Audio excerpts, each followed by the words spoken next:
Now turn to Section 2 on page 67.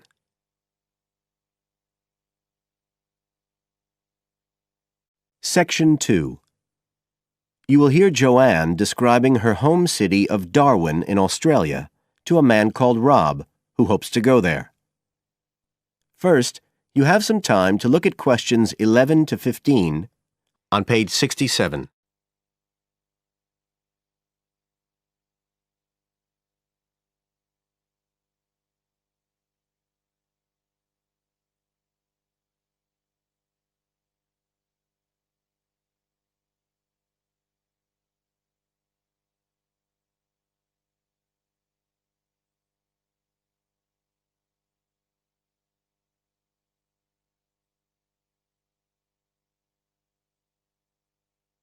Now listen carefully and answer questions 11 to 15. Joanne? Hi, you must be Rob. Nice to meet you. So, I hear you're planning to visit Australia.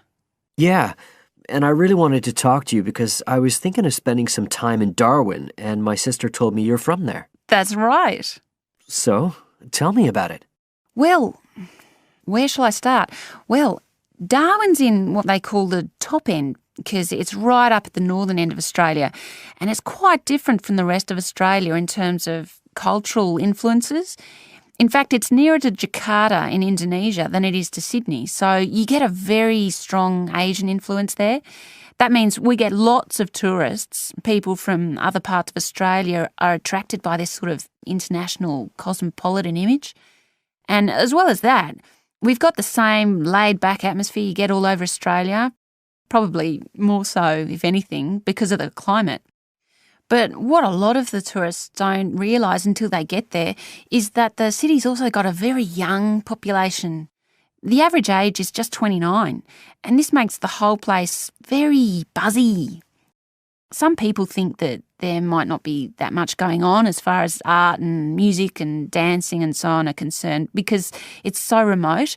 I mean, we don't really get things like theatre and opera in the same way as cities down in the south like Sydney, for example, because of the transport expenses. But in fact, what happens is that we just do it ourselves.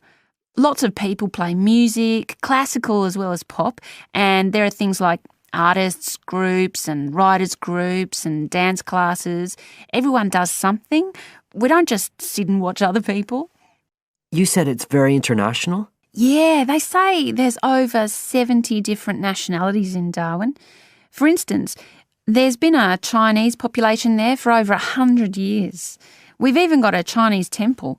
It was built way back in 1887, but when a very bad storm, a cyclone, in fact, hit Darwin in the 1970s, it was almost completely destroyed.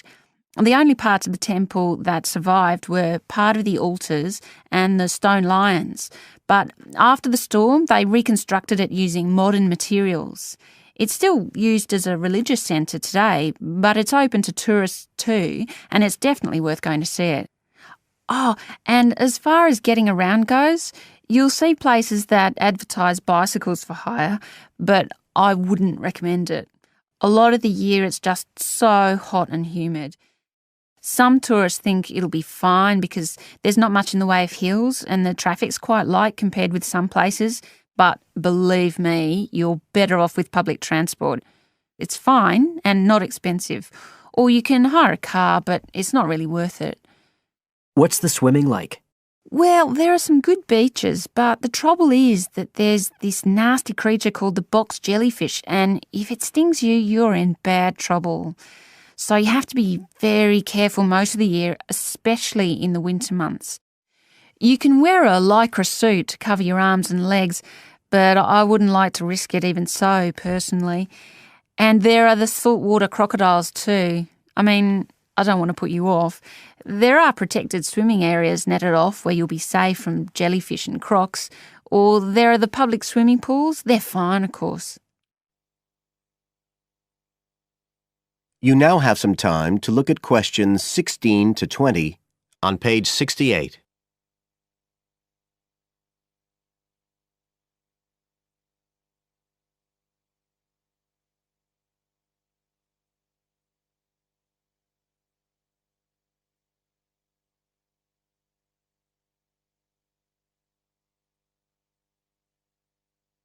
Now listen and answer questions 16 to 20. So, which places would you specially recommend? Well, one of the most popular attractions is called Aquascene.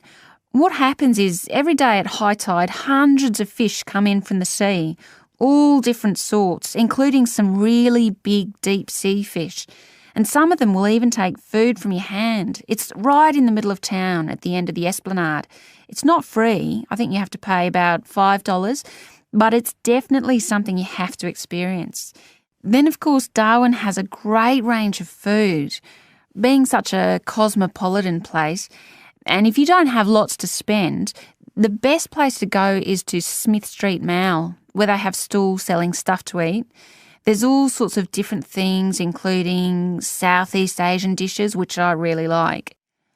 You'd think there'd be plenty of fresh fish in Darwin, as it's on the coast, but in fact, because of the climate, it mostly gets frozen straight away. But you can get fresh fish in the restaurants on Cullen Bay Marina. It's a nice place to go for a special meal, and they have some good shops in that area too. What else? Well, there's the Botanic Garden. It's over 100 years old and there's lots to see. An orchid farm, rainforest, a collection of palm trees, a wetlands area. You can easily spend an afternoon there. That's at Fanny Bay, a couple of kilometres out to the north. Then, if you've got any energy left in the evening, the place to go is Mitchell Street. That's where it all happens as far as clubs and music and things are concerned. You'll bump into lots of my friends there.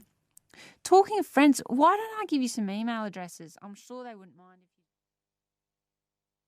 That is the end of Section 2. You now have half a minute to check your answers.